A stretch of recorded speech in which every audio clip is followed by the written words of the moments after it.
প্রধানমন্ত্রী হিসেবে দায়িত্ব নেওয়ার পর প্রথম রাষ্ট্রীয় সফরে ভারত যাচ্ছেন তারেক জিয়া।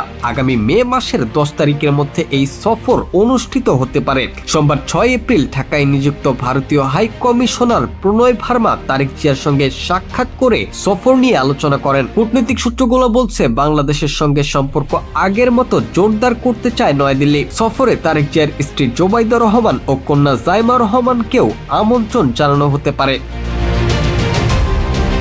মূলত 5 আগস্টের গণ অভ্যুত্থানের পর অন্তর্বর্তী সরকারের সময়ে দিল্লিকে 7 ঘাটের পানি খাইয়েছিল বাংলাদেশ। তবে বিএনপি ক্ষমতায় বসার পর পূর্বের পরিস্থিতি কাটিয়ে দ্বিপাক্ষিক সম্পর্ক আগের মতো করার লক্ষ্যেই এই সফরকে গুরুত্ব দিচ্ছে নয়াদিল্লি। খুব সম্ভবত তুরস্ক, চীন, পাকিস্তান থেকে দূরে থাকা এবং নিজেদের সামরিক সক্ষমতা সীমিত রাখার শর্ত দেওয়া হতে পারে বলে ধারণা করা হচ্ছে। বিনিময়ে বাংলাদেশের জন্য অর্থনৈতিক সহযোগিতার বার্তা দিতে চায় দেশটি।